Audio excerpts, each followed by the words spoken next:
to A Well-Designed Business. My name is Luann Nigara, and I'm so glad you found this podcast. Together with my husband Vince and our partner Bill, we have grown our company WindowWorks from the ground up.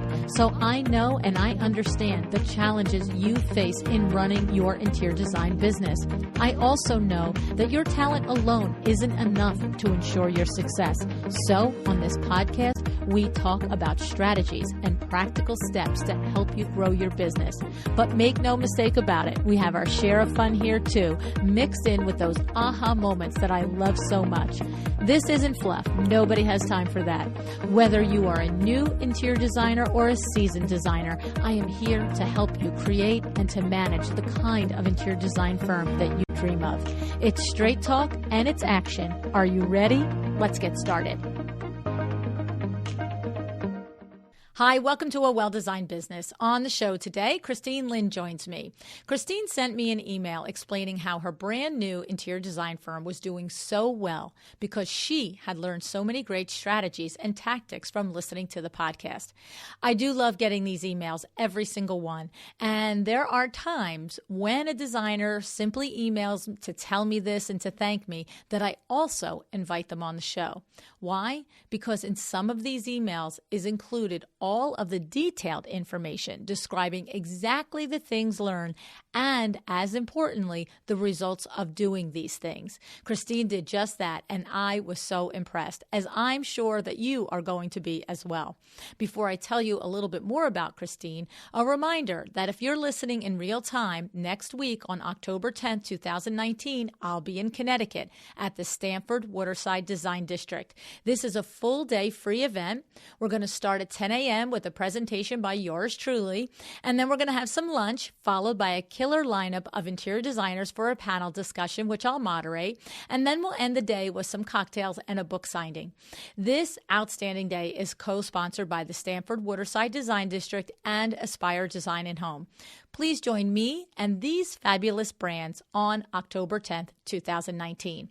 Kravit Inc., Schwartz Design Showroom, SWC Office Furniture, Remix Market, Stark, Dedar Milano, Fordham Marble, Holly Hunt, J.D. Starren, Out Decor Designer Showroom. This is going to be a jam-packed day of learning, growing, and getting to know each other. You can find the RSVP on my events page at luannigara.com. Okay, so Christine Lynn is the founder of San Francisco-based Foreman Field. She is a multidisciplinary creative who has degrees in architecture, engineering, and business from MIT and UC Berkeley. Christine applies this unprecedented skill set in crafting personalized design experiences that are seamless and transparent. She has already been recognized by publications such as Domino, Rue, California Homes, and Hospitality Design. After a successful decade-long career in tech, Christine has returned to her true passion, interior design. She leans on her training in corporate and startup environments where she honed her communication, management, and execution skills, and she brings them to her firm and her design projects. I'm just going to take a little observation here. Talk about telling your Fred Burns only in your bio, right? That's how it's done, folks. All righty, let me introduce you to Christine.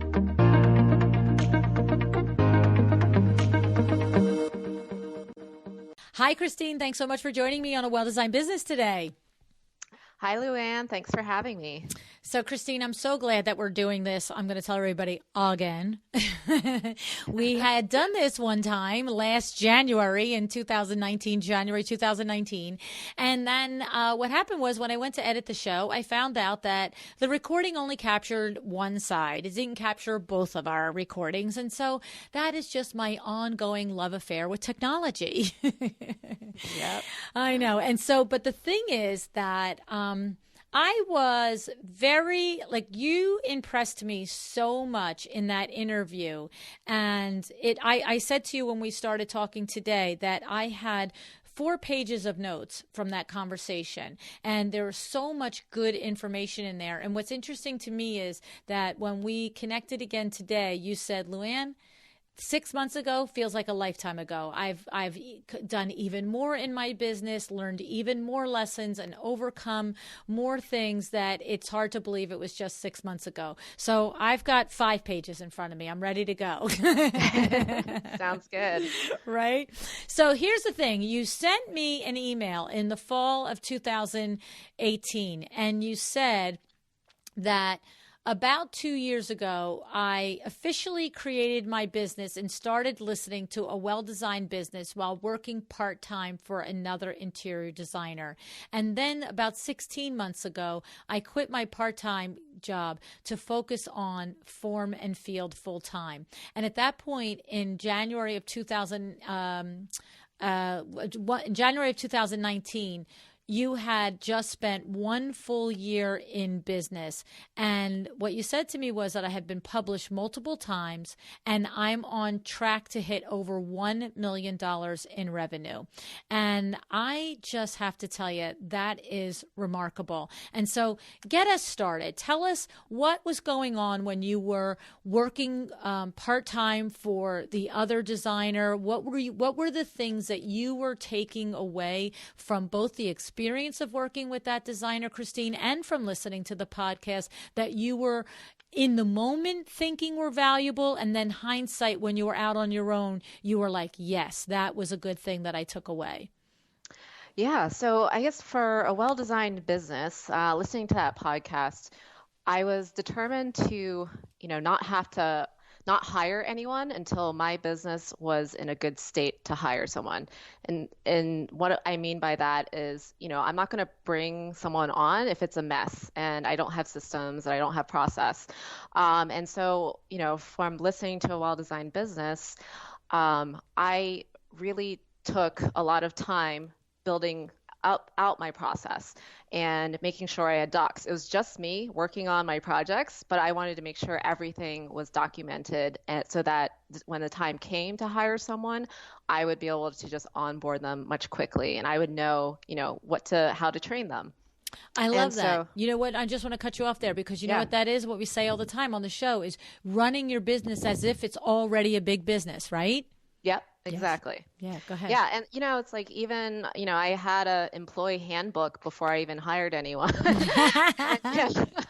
So things like that, right? And I learned all of that through a well-designed business in terms of specifically for an interior design business, what do you need to have set up? The purchasing and like drawings and whatever you do on a day-to-day basis. I didn't know those specifics yet because I came from a career in tech. And so it's really about learning, for the interior design business, what makes the most sense. And then for the part-time job, I learned a lot of what not to do, to be honest. It wasn't a well-run business. And I think, during that experience, I did get to learn a lot about vendors, which is great, getting exposed to different vendors.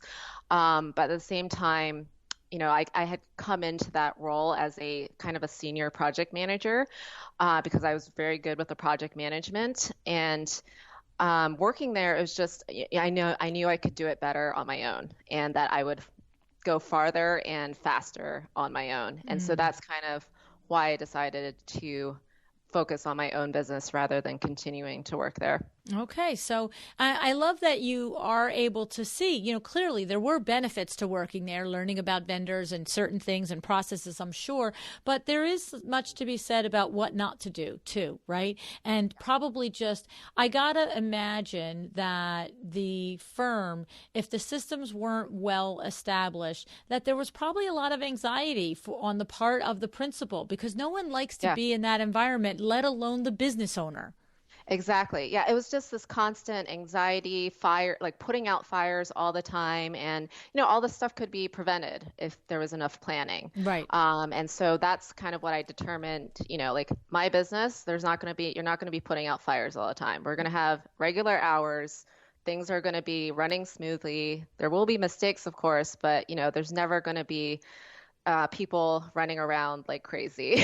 Yeah. Well, you know what the truth of it is that is why the podcast is so popular and is, listened to by so many designers, because many of us did not have the benefit of having this community of people sharing all of their information, right, Christine? I mean, think about it. There's over 400 interviews of designers that have, shared how they did it the wrong way and the lesson they learned, or designers like yourself now that have learned from your colleagues how to do it the right way. But, 5 years ago, 10 years ago, 20 years ago, where did somebody learn this? They don't teach it in school. We all know that. They have one semester maybe of business practices in the curriculum. And of course, how many interior designers haven't been to formal education and training? And that's not, that doesn't impact their ability to be a successful designer. But if you haven't come from running a business, any business, I know you can run you could run a bakery, and if you're doing it well, if you have the talent to be a designer, you can run a design firm, right? But short of that, right? Exactly. But short of that, where do you learn it? So good for you to not take for granted that it is available to you now, right? Right. Yeah. I mean, I feel like I was extremely lucky that I started my business when your podcast was around. So. Yeah, no, it's true, because that's a thing to understand in there, that it's a layer of, because there's always been books on the business of design and blah, blah, blah, blah, blah. But it's hard to hear it in a book. It's hard to really assimilate it in a book. Of course, it's better than doing nothing, right? Right. But, okay. And I remember that when we did do the first interview, that I said to you, look, you're scheduled to do $1 million in gross revenue. And what I always ask somebody is, once they say that, then I say, well, did you give yourself a salary, and what did you earn of that $1 million? And so do you want to share that with us? Yeah, so I paid myself last year $84,000 in salary. Do you know how many interior designers are working 10 years and are not making that? Yeah. Okay. Yeah, I don't know. Yeah, there's a lot. I hate to tell you. Hate to tell you, sweetie, there is. So I love that you were doing it. And I remember what's so funny, Christine, is in my notes, I have something that I wrote here from our first conversation, that if my notes read properly, it's the exact same thing that Nate Berkus just said on the show. You said that you had a goal of $5,000 per month, and how many projects would I have to bring in order to pay myself that? Do I have the notes? Am I missing anything? Yeah, that's when I first started out. I paid myself $5,000 a month, and it was basically, I backed out. How much do I want to make? And then that determined my company goals. It wasn't about, what's left over, that's what I'm going to pay myself. It was about, this is my goal and I'm going to do whatever it takes to hit it. Yeah. And I don't know if you happened to hear Nate's show recently, but I did. Yeah. And did you hear him say the same thing? But for him, it was $750 a week, right? Yeah. So that would have been $3,000 a month. But of course, that was probably whatever it was 20 years ago, right? Yeah, 20 years ago. But he said the same thing. He was not happy where he was working. He felt like it's the exact story just 20 years later. He said, I felt like I could do a better job on my own, and I needed $750 a week to pay my bills and to have some, beer money and gas money. I'm putting words in his mouth. He didn't say either of those things, but we know what I mean, right? Yeah. And he said, if I can do that, then I'm good. From there, that's my bare minimum. And so it's to your point. It's like, I'm not going to go out and do this, and maybe it makes money, maybe it doesn't. One day, 1 month, it'll be great, and the next one. No, this is how you establish your company goal for revenue. And when you have that in mind, it's a non-negotiable. You have to hit it, right? Right. Yeah. And so you make it work. Like, if you need to do more sales, you go do more sales. If you need to cut expenses to make it work, you cut expenses. So, everything is very intentional. Right. It's you're thinking about it, and it's not just happening to you. You are happening to it, right?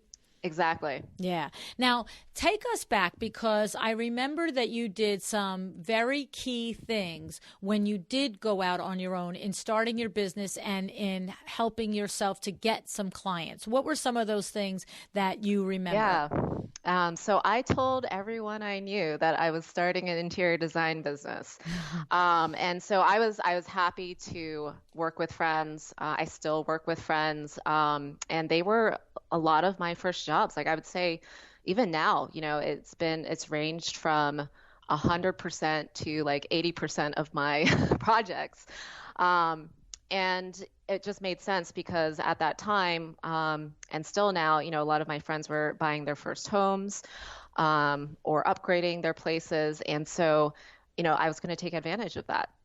Okay, and walk us through that a little bit because so often when we start our businesses out and as designers, we are working for friends and family, we're working at a reduced rate or free rate. How did you handle that sort of sticky situation? Because if you reached $1 million in revenue and most of your clients were your friends, you are obviously charging them. Yes. So I treated them as I would any other client.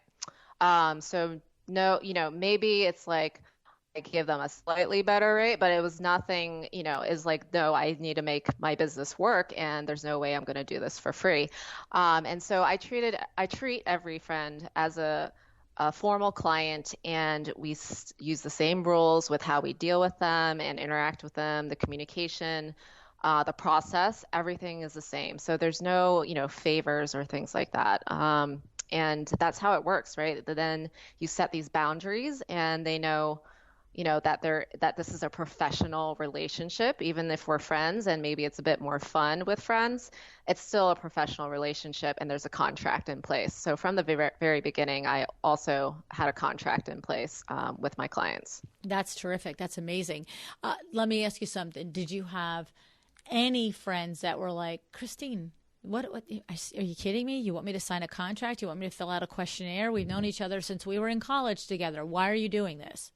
Yeah, no one has ever pushed back. That's great. You know what that is? You know what that says to me? That says to me that you presented it as this is how this will work without being mean or overly stern or just this is just as a matter of fact. You need to design, your home needs to be designed. You're asking me to be the one to do it. And this is how I do it. Just the way I would, have a painter walk in the house and he would get a paintbrush out. This is how I execute a design project.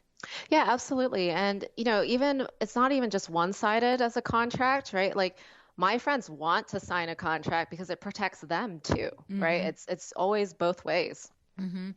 And when you tell me if we were sitting at a little round table now at some industry event and somebody looked at you and said, really? Like no one said, why are we doing this? Because my friends all the time expect me to answer them and text them at all hours of the night. And, they send me pictures of the lamps and wondering. And when I wanted them to sign a contract, they said no. And why are you charging me? Like to give it. Yeah. What do you say? Well, I think, you just probably have to explain that what you're doing is not a hobby and it is a business. Like it is your livelihood, right? And so I think when you bring it down to those personal terms, that can help the friend understand. I have a lot of friends who are in business, and so it's I don't need to explain that because they understand that. But I think if you're working in some other markets, maybe you're working with a lot of you know housewives, or and they don't see it the same way. You just have to kind of explain that this is your job. It's not a hobby. Right. And I guess that's what it is. And it's one of the things that I often suggest that people do is they try and make it relatable to the person that they're speaking with. So if the woman that your friend, if she happens to be, whether she's a Wall Street trader or she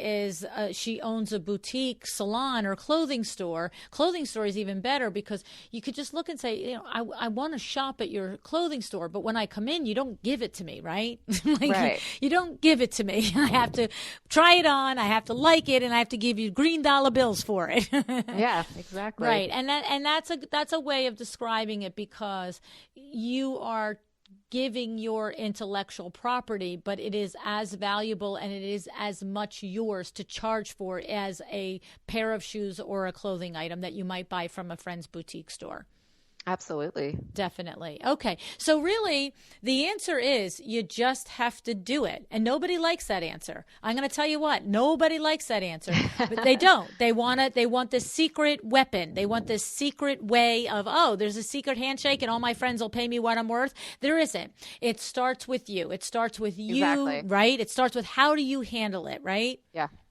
Yeah. And, I think people underestimate other people with what they're willing to accept. I know I do this personally, and it's just, just put it out there, right? There's no harm in just putting it out there. Maybe they say no and you don't lose anything. Or maybe they'll say yes and you gain a whole lot, right? It's just, why not? Why not try at least? Well, you know what, Christina? I think that's an excellent point to make, because the truth is that friend might be already expecting that you're going to handle it on a completely professional level. And to your point, whether they're actually thinking they want the protection of a contract or not, which I'm sure some are, but they want the protection of knowing that I'm going to be handled like an actual paying client, and therefore I can insert my expectations in this process. Whereas if you're going to do it for me as my girlfriend and I don't really like the second revision, I'm going to feel like, well, do I have to live with this one because I don't really like it? Whereas if I know I'm in a full-blown contract, I can say, look, Christine, love you like life, and we're going to have wine at 6:00, but right now I'm not loving this revision, right? Yeah. You have more freedom that way once you have those terms and those boundaries. Yeah. It's a matter of finding what you can believe yourself. Right. So if one designer needs to grab onto the fact that it's to express that, oh, if you own the clothing store, I would have to pay the clothes. Another designer, if what may resonate with them is understanding that it's for your protection, my good friend, just as much as mine. Another one might understand that, by doing it this way, I ensure. I remember it was Judith Taylor, and I don't remember what episode she was, but I'll put it in the show notes. Judith Taylor did a whole episode on working with your friends and how to set the expectations and how to do it. And it really is making sure that you are the one who is also putting them through every one of your professional paces too, so they can understand the value of why they are paying you for the incremental services as they're delivered, right? Mm-hmm. Yeah, absolutely. Love it, love it, love it. Okay, so what are some of the other things that we want to talk about? We want to talk about let's talk about some of the growing pains of this first year, because even though you have your best intentions and you've gotten your employee handbook and you've really put yourself into systems, we all know as business owners, we're going to have those come to Jesus moments where we're like, whoa. Yeah, absolutely. So I think, one of the biggest things for any business is hiring. And the first year and a half, I think my main weakness was hiring without properly vetting, or hiring even if there was something in my gut saying not to hire.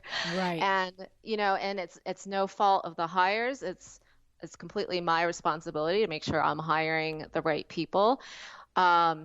And, I think I made a lot of mistakes. I took shortcuts with hiring. I didn't follow a set process all the time.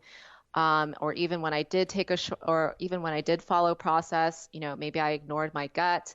And so there's just so many factors to consider when you're hiring, and making sure that you are indeed hiring the right person. It's really hard. It's really hard to figure that out and figure it out for your business, because every business will be different in what hires you need and are a good fit for your culture. And so, I'd like to say that I've gotten better. So I do have 2 full-time employees now. They've been great. And, a lot of it also has been coming down to the training that you do after you hire and setting up your employees for success. It's so true. I mean, did you listen to the episode that Eileen Hahn did, my cousin Eileen, on how I to? did. It was really great. Isn't that something? I mean, you are speaking to the choir there. She absolutely is an expert at this, and she's helped us. Now, and I can tell you, every single time to a time that I either ignore her advice or ignore the voice in my head that I know is really her advice in my head, it has been a bad hire. Every time. Yeah. Every time. And it's brutal because it's expensive. And I just did it this past winter too.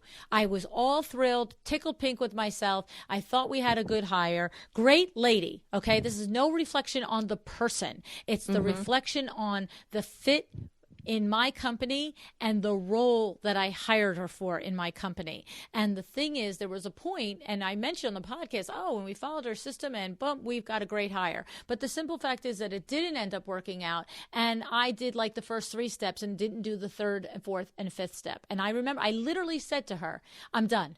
I need to make this hire, stop. Like, no, Yeah. I'm not. And I had to tell her, I'm not going to finish the steps. And she's like, Lou, I really want you to finish the steps. And I'm like, I'm not. It's done.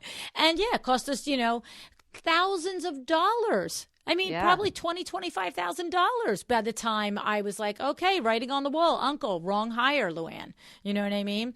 And so it's painful. It's painful and it's hard. And the thing about it is that I am glad that you are learning it right now, how hard it is. And that what I'm glad that you've learned, Christine, already, is that the responsibility is yours.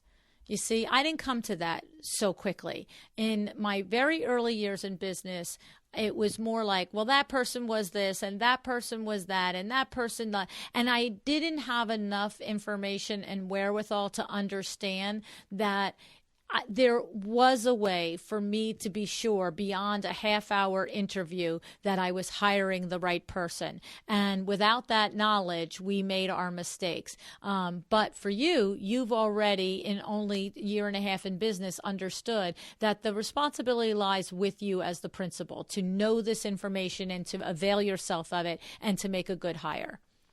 Yeah. Yeah. I mean, it took some time for me as well. I think I had a come to Jesus moment at the beginning of this year that I, took on that responsibility and really looked inside myself.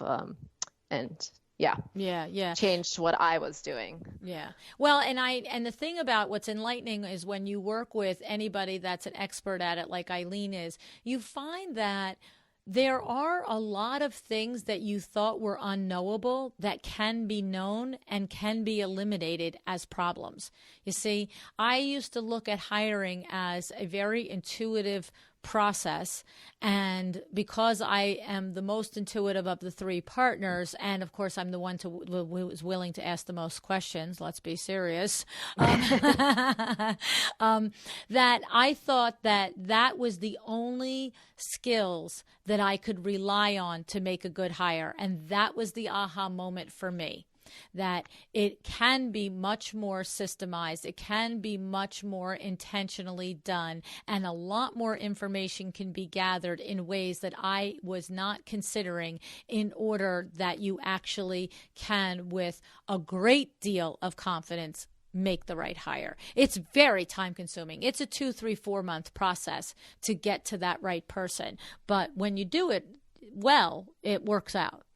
So yeah, and it's worth it. Yeah. You save money in the long run. Oh, yeah. You definitely save money in the long run. It is so true. So you had said you had to let 3 employees go over the course of the 14 months that you were in business. And it's not only the salary that you lose, but you mentioned here that, it's fixing their mistakes and, fixing the things that are the reasons that cause you to have to let them go. That's time consuming because now you're going back and double backing doing work that you've already paid somebody to do, but it was subpar, right? Right. Yeah, absolutely. And and those when you do a design project, sometimes a drawing that gets done 6 months ago, you're not seeing the results until 6 months later, right?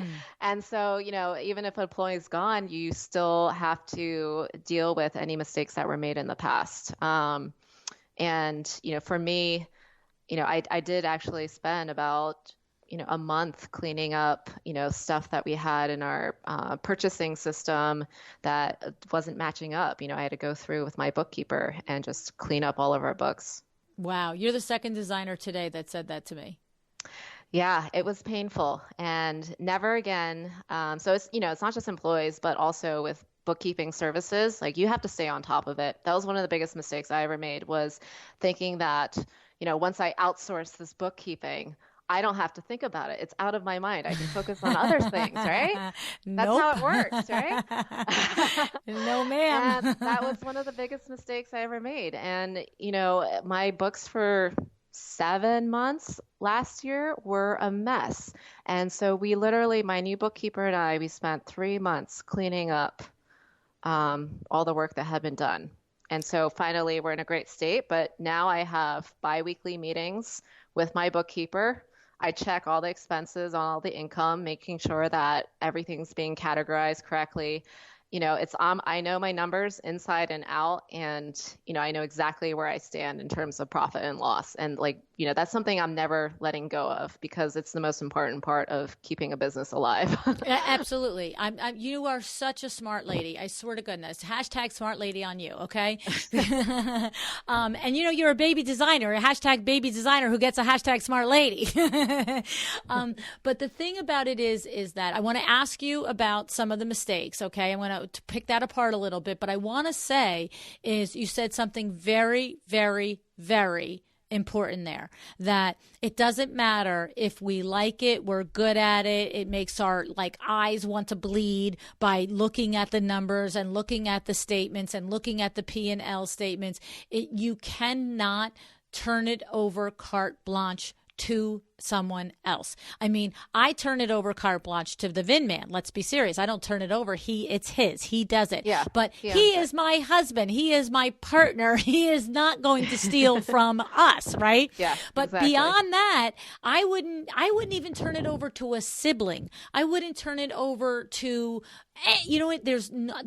because money is a funny motivator. It is a funny thing. And the worst that, the least problem that you can have is that somebody is just unknowingly negligent.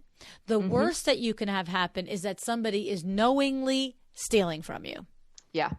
Right? And so your situation was unknowingly negligent, or did they actually steal from you? Unknowingly negligent, just not that, the lacking the attention to detail. Right. Like wrong career for a bookkeeper, somebody with not attention to detail. Sorry. Yeah. Go sell window treatments for a living and make a podcast. Right? That's the career you want if you don't have attention to detail, sweetie. Right? You could start a school for career changers. Have attention to detail. Exactly. So, but we had at Luann Niagara Live in March at the event, Corey Damon shared with us a story that I feel very comfortable sharing here because he shared it publicly, everybody there. And he shared with us how I specifically asked Corey to be a part of the event, and I paired him specifically with Peter Lang, the designer CPA, because I know that Corey, no matter how big his business has grown, and I don't, this week in real life, we just found out the announcement that Corey has a new book coming out with Rizzoli. So congrats on you, Corey, publicly. But I know from talking to him that no matter how big his business grows, and if he's in Detroit or he's in New York or he's in, Florida, wherever he is designing, he has a mechanism in place with, the weekly check-in with the bookkeeper. It is not something where somebody at that level, at that much clients in the pipeline, that much pressure as far as public responsibility, industry responsibility. He's not saying, yeah, I'm really busy traveling this week, I'll catch you next month. He does it every week. And the reason is because it's good business, but it also always comes from learning your mistake. And he explained to us at the event that I'm going to get some of the details wrong, specifically, but the thing was he had a bookkeeper that worked for him. And when the bookkeeper moved on and the position was filled by somebody else, this is like a year or 2 years later. And one day, I don't remember what he said was the catalyst for finding it out, but he was in the books and he was like saying to the bookkeeper, or the new bookkeeper said to him, I don't understand. Like, your cell phone bill is so large every month, blah, blah, blah. And he's like, well, it's me. And whatever he said, and she's like, yeah, but there's these two other numbers on here. And he's like, what? And he called the number, and it was one of the children of his previous bookkeeper. Oh my God. And so for 2 years, he told her, for 2 years, he was paying somebody else's phone bills. Yeah, and it's crazy. That's right. And he said, now I look at every invoice, I look at every check, I look at every amount that comes in and comes out. And that's what you got to do, because I don't care that you don't like it. I know you don't like it. You know what I mean? But you got to do it. It's not a hobby, right, Christine? Exactly. Yeah. So how did you know, what was the red flag? How did you find out that the bookkeeper that you were trusting that originally had the position, how did you know you were in trouble to even regroup and find a new one? Honestly, I could have done it much sooner, except I think I was ignoring my gut again. But basically, I expect to see a profit and loss every month. And things weren't getting reconciled quickly enough to see those profit and loss. Or, I would go through expenses and, be like, why is this being categorized here? That doesn't belong here. And, they would always be trying to catch up. And so if they're always trying to catch up, that means there's a lot of stuff that is not correctly done. That's right. And so that's when I was just like, this is it. Like, I can't just not know how much I have. It was this like state of like, just it's always fuzzy, where Chaos. It's like, I think I have this, but I'm not positive, right? And I wanted to be like, this is 100% sure what I have in the bank.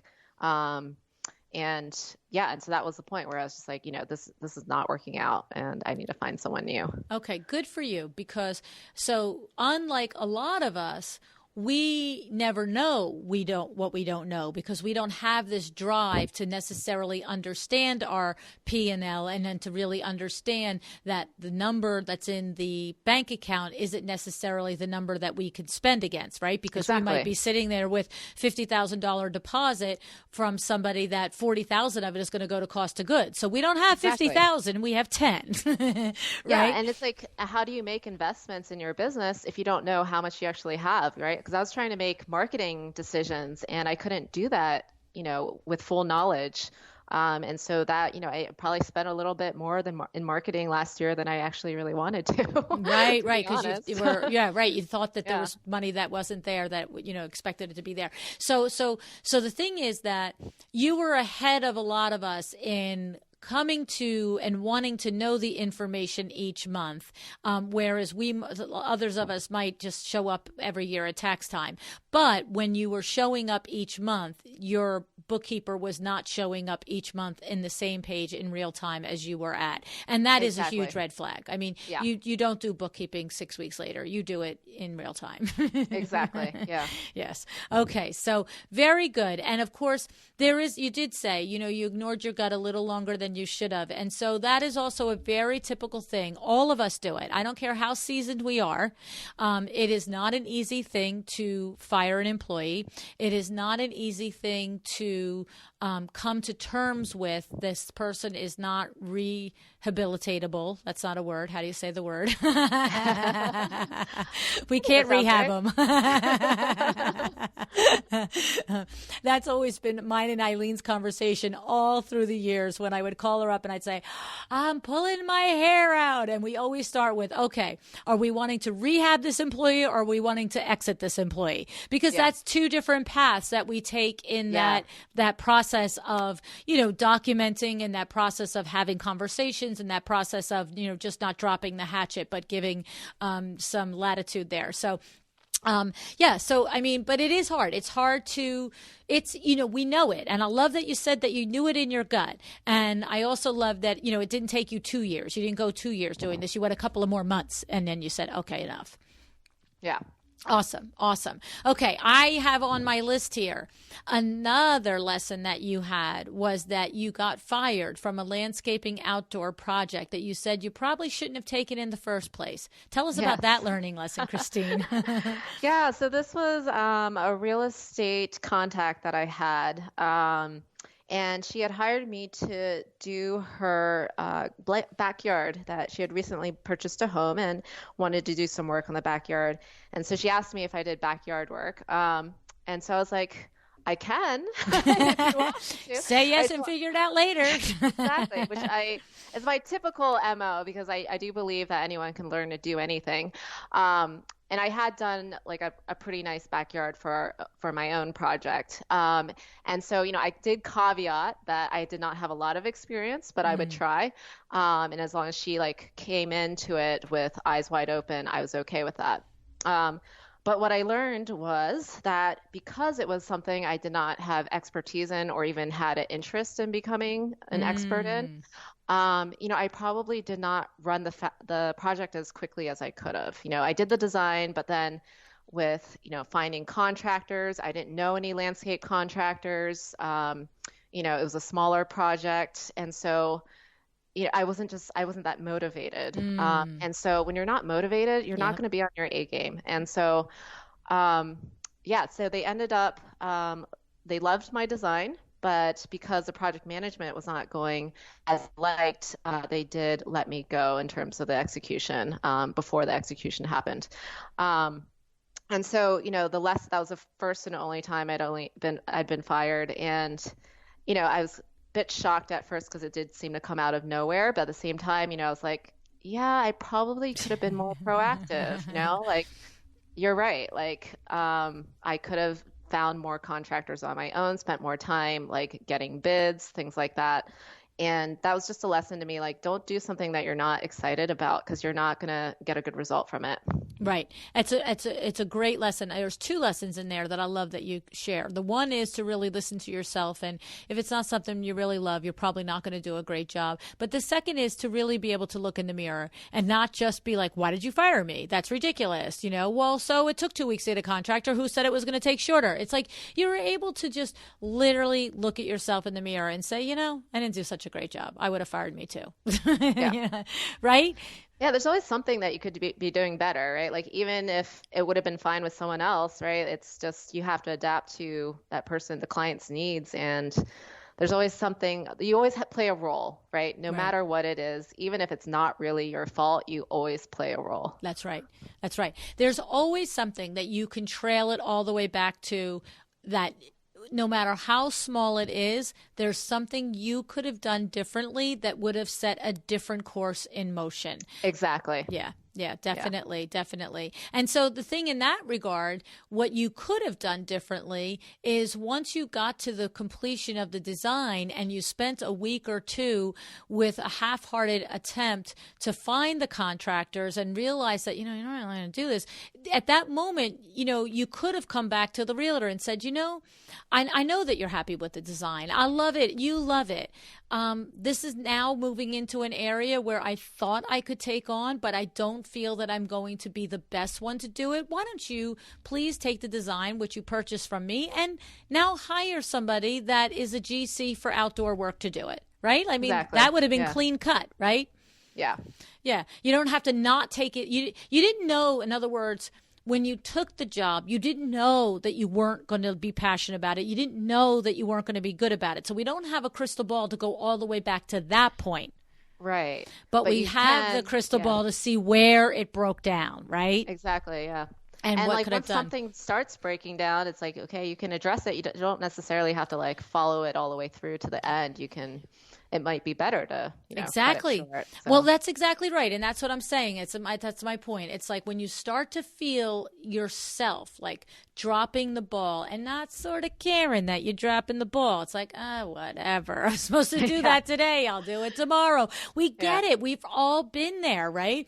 But the thing is, what do you do there? And the thing is that I feel when many designers are in that position, they think that their reputation will be damaged if they stop the project and have the hard conversation, rather understand that the reputation is worse damaged by doing a half-butt job. You know what I'm saying? And so and the thing is, there's nothing wrong with honesty. You had already said, I never did this before. I've done it for my own house, but I've never done it professionally before. So to come to her at that point in honesty, to me, that's not, that's not making less of you. That's not putting you at a disadvantage. That's saying I'm a professional and I recognize now I'm only in the process of the project management part of this less than 2 weeks. And I already know that it's different than when I run an interior design project, an interior project. I don't have the handle on the contractors. I don't have the handle on the resources. And I really think that it's probably a good idea that I pass the ball back to you. You have your design. You love it, right? Yes. You paid for it. You're happy. Confirm all that again, right? But then just say, and now when you run into her at the grocery store, it's like, hi, Mrs. Realtor. She's happy. You're happy, right? Instead of like running around the corner going, it's a lady that fired me. Exactly. Everything's good, right? Yeah. Grown up conversation, right? So, because, that's the thing for me is I don't like to have the hard conversation any more than anybody else does, right? But I always take it to, well, what's the worst that happens if I don't have this conversation? And what's the worst that happens if I do? And 99% of the time, the actual worst situation is by not having the conversation. Yep. So it's sort of like, do I want to cut off my toe or my foot? I don't want to cut off either one of them, but one of them is going. Yeah. Right? So, okay. Yeah, it just clears the air, It does. It does. And you know what? People will remember that clarity, that professionalism of saying, you know what? I thought I was going to give it a go, but it's not going to serve you the best. I promise you. I'm not the girl to do this for you. Yeah. So, okay, good. And then another one was that you started with flat fee, but you wildly underestimated some projects, and you still kind of do flat fees. But what's the learning lesson in there for us? Yeah. So I started out flat fee right from the beginning, and when I was just on my own, I was like, I'm awesome at estimating. I'm coming in within 5-10% of my numbers, and that's amazing. And what I realized is once you have employees, all of that goes out the window. Now, because they are part of the process, or because you weren't accounting for the money it costs you to have them in the firm? It was more like you have no idea how long it's going to take another person to understood. do this thing. Understood. You know that it will take you 10 hours to design a bathroom, but it might take her 15 or something. Exactly. Yeah. And so that threw everything off. I got, I either broke even or lost a little bit of money on some projects. And what I learned from there, what I've changed in my process now is that we actually have started moving to hourly for most of our projects, because that's just the best way to do it until you know your employees well enough and you're able to set a track record in order to calculate those numbers for a flat fee. Or if the project is big enough and there's enough wiggle room, like you have enough slack in the number. If it's like $100K design fee, you can absorb a lot more than you can if it's like a $10K design fee. Right. And so if it's a big project, I have no problem doing a flat fee, but 10K, 15K project, 20K, hourly all the way now. Okay. Yeah. And when you have these conversations there's two things I want to ask. The first is, when you have these conversations with clients, is it just if it's going to be a 10K or 20K project, you don't even discuss, well, if it was this or that, it would be a flat fee. It's just, this is how I work. It's an hourly rate, yada, yada, yada. Yeah. Well, if I get that question, if I would do flat fee for them, I just simply answer them like I can't do it for this size of project. Right. Yeah. It's like you didn't do a big enough project, you know. Yeah, Okay. or it's like I can do it, but I'm gonna like double my numbers, right? Like, and so you're gonna be paying for a lot of time that you might not need, you know? Right. That's a great way to do it. It's like, look, you can, yeah, okay, you can have a flat fee. It's going to be the best one I could possibly give you Yeah, for exactly. me. That's Vinny always says that. When back in the day, if somebody gives somebody a price, it'd be $2,000. I'd be like, is that your best price? No, my best price is $2,500, but I will do it for two. Yeah. So the best price would be if I had $500 extra just for fun. Yeah. So, okay. So now you're doing a combination at up to a certain level. It's an hourly, but on the bigger projects, you are still calculating a flat fee. Yes. Yeah. Okay. Especially for commercial, because commercial, that's just kind of expected. Okay. Because you're doing both residential and commercial. Yeah. I mean, it's a much smaller commercial percentage, but yeah, when I do commercial.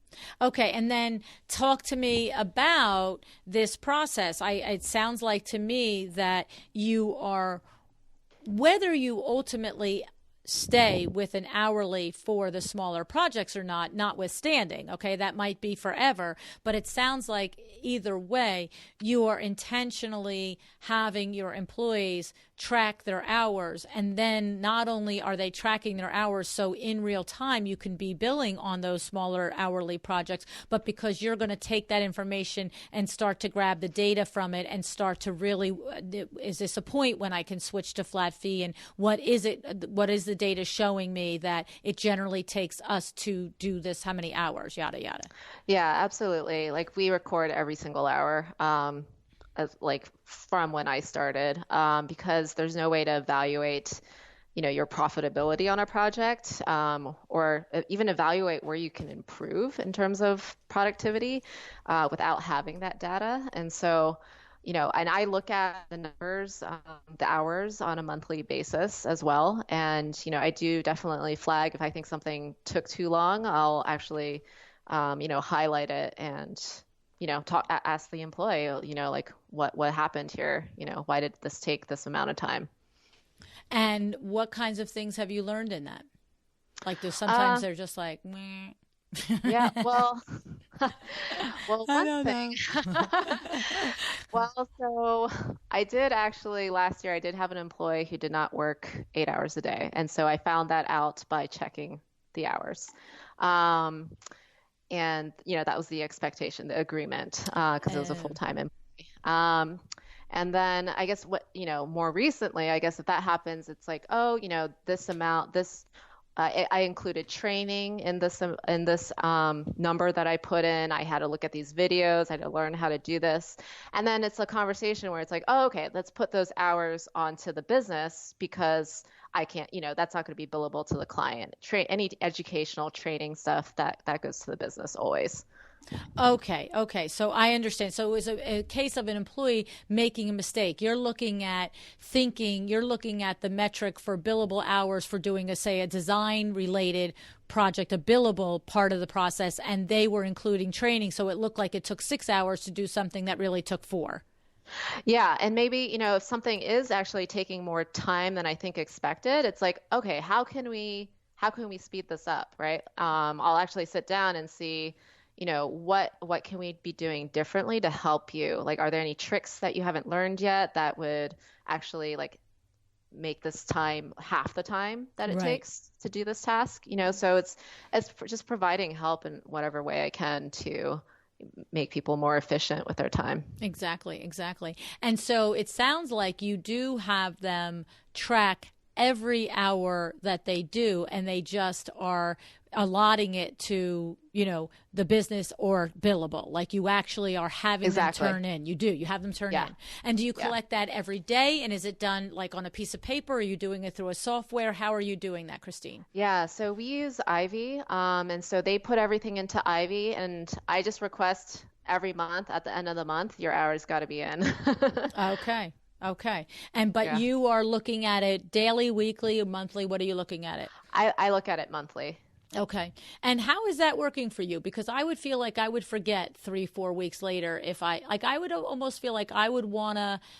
I mean, look, if I'm talking about an employee that's been my right hand man and a project manager or a senior designer for, years, whether that's 1 or 5, different story. But for, I would think up to at least a year, I would, and possibly longer, I would want to look at that more daily and or weekly at minimum, just so that I can be thinking, I saw them yesterday doing that, or I saw that. What are you telling me? You didn't do 6 hours yesterday because you weren't even here yesterday. You were on the, whatever, Yeah. Yeah. And actually, so that's actually something I'm thinking about changing. Yeah, I think you should. To more of a weekly or bi-weekly. And it depends on the employee. I think, some employees, like I see their output, right? Like I know they're good. And so it just depends. Well, I'll caution you on that, okay? Because here's the thing. It's one thing to have trust in somebody, but it's another thing to have a set system in place. You see, you can't onboard somebody and say, well, I don't make her turn her hours into me every day because she's special and I know that she's going to do a good job, but you're an idiot and I don't know that yet. Like you can't. Be a rule. It's got to be a rule, right? Yeah. No, that's a good point. I think I will start doing that. Yeah. I have to say, I have talked to designers, principals that do. I remember Sandra Funk did it daily, and I remember walking into her office and there was like this time, tracker, like it was a piece of paper. And, whether or not they put it into what other platform that they were using, the employee kept it at their desk. And it was like, okay, 9:15, logging into Sally Smith's project, 9:45 logging out of that project, 9:45, working with Rania on a marketing thing until 10:30, 10:30 to 11:30 logging into Mrs. Jones's project. And she had them do that every single day in real time, and she looked at it every day. Now, whether or not, because she has a very strong team now with longevity, whether or not that has graduated to, okay, you guys are all well trained, you know what I expect, and you could just put it into the software program and I can look at it every week or every month, I don't know. But I know that that's how she ingrained in them that don't mess with me on this. Yeah. Like that's a good idea. Yeah. Yeah. I might have some changes. Yeah. Right. Because, you're busy too. And think about it now. You've got 2 or 3 people. Wait till you have 7 or 8 people. It's like, where is everybody and what are they doing? And also too, it's not just about accountability as far as somebody knowingly fudging what they're doing. It's just like your bookkeeper, Christine. It's like if the bookkeeper knows that you're not going to have a meeting with her until the first of the month, then she really could, be running amok all the way until the 30th of the month before, and then trying to paste it all in. And if your employees know that you're not going to look at it till the end of the month or even the end of the week, it's like, oh, I'm really busy now. Oh, I want to leave. Absolutely. Right? Yeah. Right. Yeah. It's like, and then, and it's not about them trying to get away with it. It's about them on Friday going, what did I do Monday? Like, what did I have for breakfast this morning? You know what I mean? You just don't always remember. Right. Yeah. Yeah. It's the accountability part that you mentioned. Yep. And when it's a rule, it doesn't feel imposed upon. Right. Right? If it's a rule for everyone, then it's the way we do things. But if it's only something you ask 1 or 2 out of 4 people to do, then it's sort of like, why are you making me do that? Right. You see? It doesn't feel fair. No. And I'm going to tell you what, if you ever had only me do something like that, I'd be right back at you. I'm like, forget it. It's not happening. Nobody else does it. I'm not doing it. So anyway, okay. So tell us some of the things that you mentioned to me. You didn't tell me the details, but you mentioned to me that the last 6 months have been eye-opening and just busting up. What are some of the good things before we go that you can share with us? Yeah, well, I think one of the main things that I think really transformed how I run my business was the quote. Oh, I don't know if it's an official quote. I don't know who made this quote, but I read that all failure is a failure of management. Everything comes down to you as principal and owner. Yep. And so rather than trying to be like, oh, this employee didn't have that, this is like, no, like I hired really badly. And, or I trained badly. Exactly. Or I trained badly. Right. And so having that in mind, um, it just became much easier and more relaxed for me to run the business because then everything is in your control, right? It's not blaming someone else and trying to, change them. It's about what can you do differently to produce a better result. And so that goes for hiring, that goes for training. And so I spend a lot more time training now, right? If a mistake happens, it's not necessarily their fault. It's because there's something wrong with the process, or I didn't teach them how to do it properly. Right. And so when you take on that responsibility, while it's a lot of work, obviously, like I think you get stuck in the zone where you're like, I just have to be productive. I don't have time to train. But once you actually train, and they can do it better the next time, you just freed up a lot of time, right, for yourself. And so it's putting up this upfront investment to do everything properly and like take that time with your employees, and you'll get better long-term results. It's you're just so ahead of the curve here. You really are. You really are ahead of the curve because it usually takes many painful years of making mistakes and looking outside for why that happened to me, as opposed to looking inside into how could I have prevented that from happening. So good for you. Good for you. Yeah, you're good. Yeah. You're yeah, you are going to light the world on fire. I'm going to tell you right now. You really, really are. Well, it's been a journey, right? Like I'm 37, right? So it's not like it's my first time around the block. I'm not like a 22-year-old designer. Right. I've learned a lot in my career. I've learned a lot personally. I've grown a lot personally, and it's all tied together. Yes. So. No, it's true. You're absolutely right. You have taken the bulk and the experience that you bring to the table with everything that you've learned previously and are applying it to the business that you're now running. And what I love is that your last line to me was, first and foremost, I'm a businesswoman and a designer second. Yeah, that's it. That's how it's got to. And it's so funny because I just said to somebody recently that, I don't know. Do you know of Laura Umansky, Christine? I don't. Okay, you look her up. Okay. She's an amazing designer, has her offices in Dallas and I think Colorado as well. And she has a team of 17 people, I think now. She is a powerhouse. Sweet, kind lady, smart, so buttoned up, and like when buttoned up systems wise, right? And each time I talk to her, when I run into her at the different markets, and last time I just said, that happens to be a businesswoman that also happens to be a designer. I mean, that's what she is. She's a businesswoman that happens to choose to do it through design. And so I think that's so awesome that you are already embracing that persona, that confidence, and that feeling of yourself and how your outlook on the business is. Good for you. Thank you, Luann. Yeah. No, I'm so glad that you came on the show, Christine.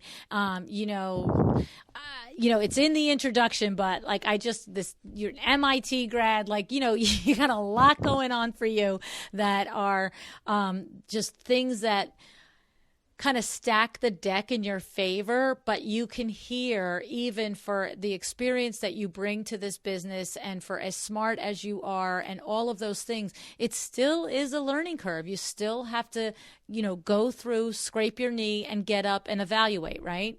Yeah, the most important part is learning from your mistake. Yeah, definitely. Well, good luck to you. I was so grateful that you came on the show. Thanks for doing it a second time with me. I appreciate it. Thanks for having me. It was great.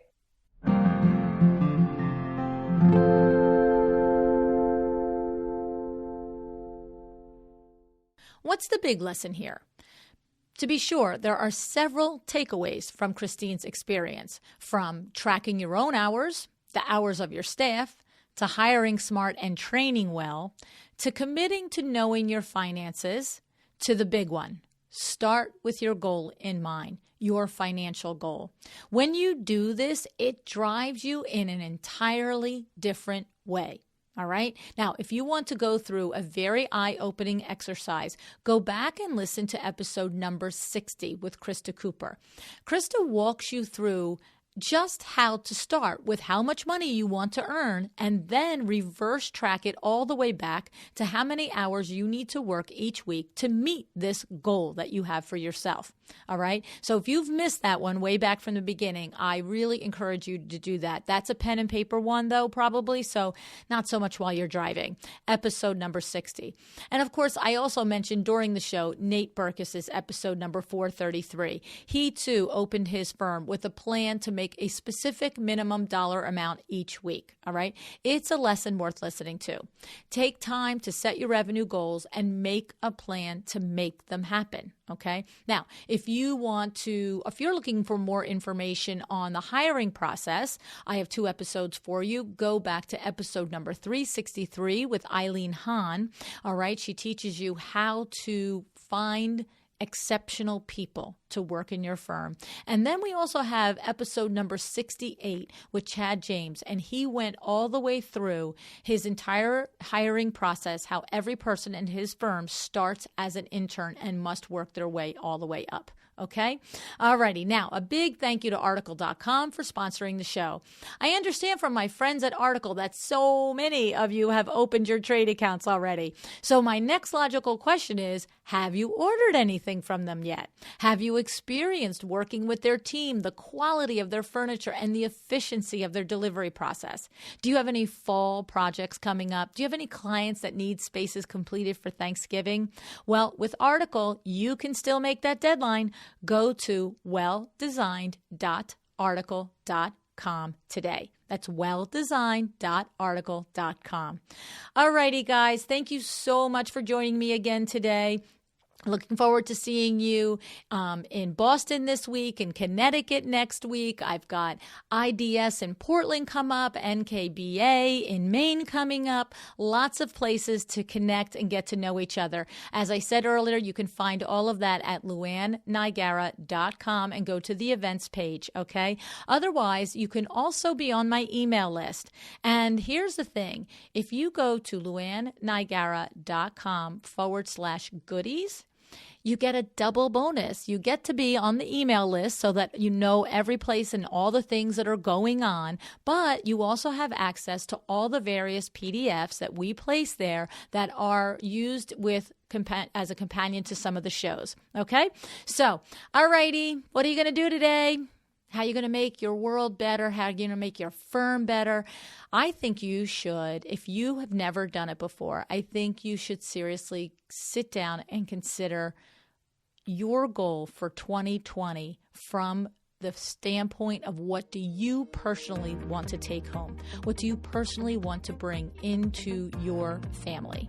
Okay, so start with that goal and then learn how to backtrack and create your design firm so that you can achieve it. All right, decide to be excellent. Thank you so much for joining me again today. This podcast is a production of WindowWorks, your resource for custom window treatments and awnings. To learn how we can help you on your next interior design project, go to www.windowworks-nj.com. And if you're interested in working with me on your business, either through masterminds or one-on-one coaching, or you want to know how to get my book, The Making of a Well-Designed Business, or you just want to know what's going on in the podcast land and where I'm going to be, all of that is found at luannniagara.com. Thank you so much. Have an excellent day.